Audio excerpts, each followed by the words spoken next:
हर हर महादेव दोस्तों, ओम नमः शिवाय। आप सभी को प्रदोष व्रत की ढेर सारी शुभकामनाएं। आप सभी के परिवार पर भगवान शिव जी की कृपा सदा सर्वदा बनी रहे।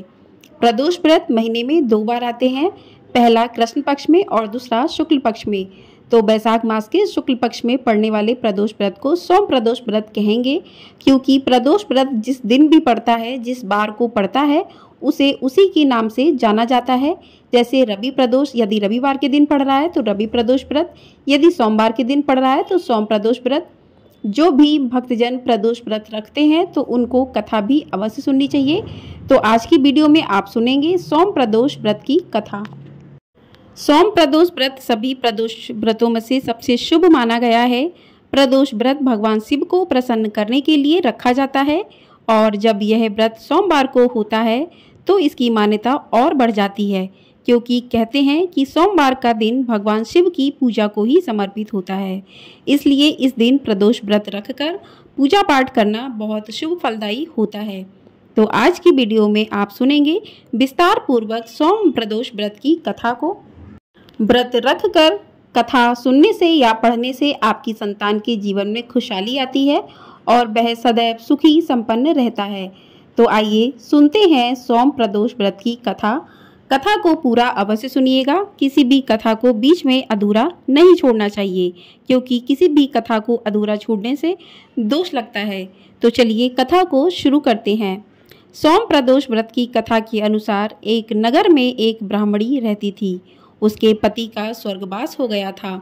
उसका अब कोई आश्रयदाता भी नहीं था, इसलिए प्रातः होते ही वह अपने पुत्र के साथ भीख मांगने निकल पड़ती थी।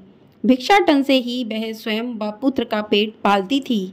एक दिन ब्राह्मणी घर लौट रही थी तो उसे एक लड़का घायल अवस्था में कहारता हुआ मिला।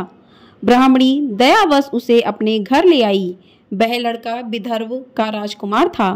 शत्रु सैनिकों ने उसके राज्य पर आक्रमण कर उसके पिता को बंदी बना लिया था और राज्य पर नियंत्रण कर लिया था, इसलिए इधर उधर भटक रहा था। राजकुमार ब्राह्मण पुत्र के साथ ब्राह्मणी के घर रहने लगा। तभी एक दिन अंशुमती नामक एक गंधर्व कन्या ने राजकुमार को देखा तो वह उस पर मोहित हो गई। अगले दिन अंशुमती अपने माता पिता को राजकुमार से मिलाने लाई। उन्हें भी राजकुमार भा गया। कुछ दिनों बाद अंशुमती के माता पिता को शंकर भगवान ने स्वप्न में आदेश दिया कि राजकुमार और अंशुमती का विवाह कर दिया जाए। उन्होंने वैसा ही किया।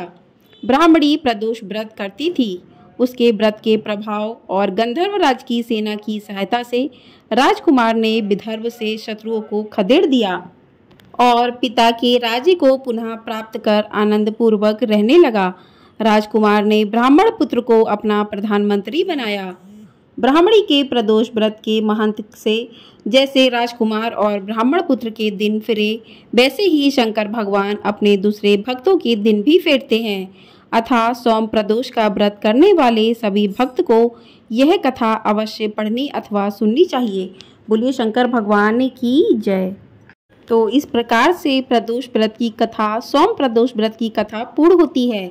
सनातन धर्म में हर महीने के त्रयोदशी तिथि को प्रदोष व्रत रखने की परंपरा है। इस दिन भगवान शिव की पूजा की जाती है।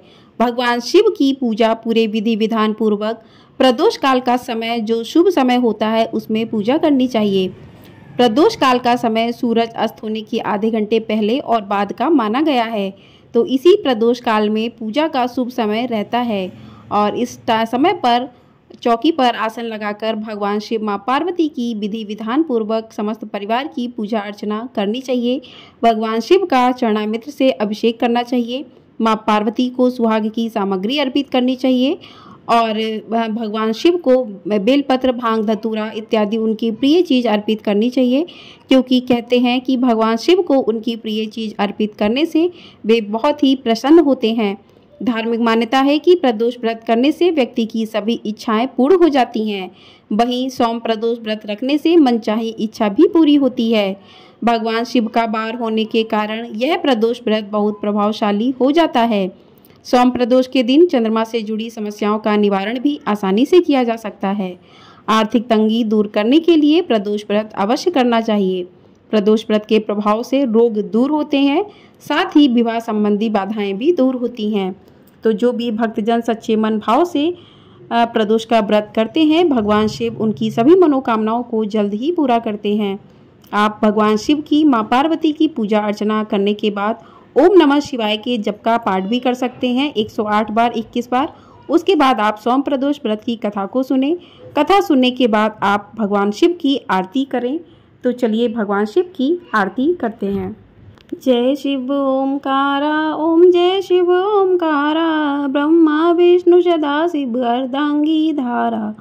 ओम जय शिव ओमकारा, एकानन चतुरानन पंचानन राजे, हंसानन गरुड़ासन वृषवाहन साजे। ओम जय शिव ओमकारा, दो भुज चार चतुर्भुज दस भुज अति सोहे, त्रिगुण रूप निरखता त्रिभुवन जन मोहे। ओम जय शिव ओमकारा, अक्षमाला बनमाला रुडमाला धारी, चंदन मृगमद सोहे भाले शशिधारी। ओम जय शिव ओमकारा, श्वेतांबर पीतांबर बागंबर अंगे, सनकादित्य गरुड़ादिक भूतादिक संगे। ओम जय शिव ओमकारा, कर के मध्य कमंडल चक्र त्रिशूल धरता, जग करता जग भरता जग संहार करता। ओम जय शिव ओमकारा, ब्रह्मा विष्णु सदा शिव जानत अविवेका, प्रणवाक्षर के मध्य ये तीनों एका। ओम जय शिव ओमकारा,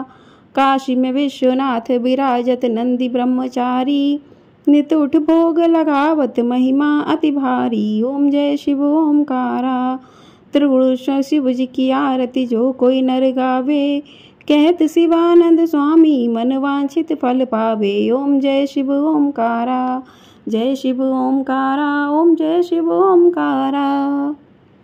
बोली शिव शंकर की जय। हर हर महादेव, ओम नमः शिवाय।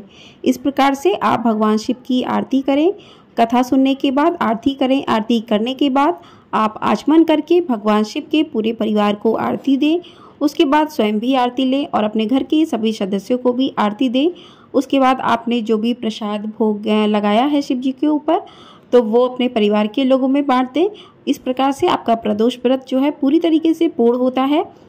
और उसके बाद आप भगवान शिव से पूजा में हुई गलतियों के लिए क्षमा याचना करें कि हे भगवान, मुझसे पूजा में जो भी भूल चूक हुई है उसे क्षमा अवश्य करें। इस प्रकार से क्षमा मांगें और भगवान को दक्षिणा जरूर अर्पित करें। पूजा में जो भी कमी रह जाती है, दक्षिणा उस कमी को पूरा करती है। तो पूजा में हुई कमियों को पूरा करते हुए आप दक्षिणा अर्पित करें। इस प्रकार से भगवान शिव का पूजन जो है पूर्ण होता है। और आप सभी पर भगवान शिव की कृपा सदा सर्वदा बनी रहे।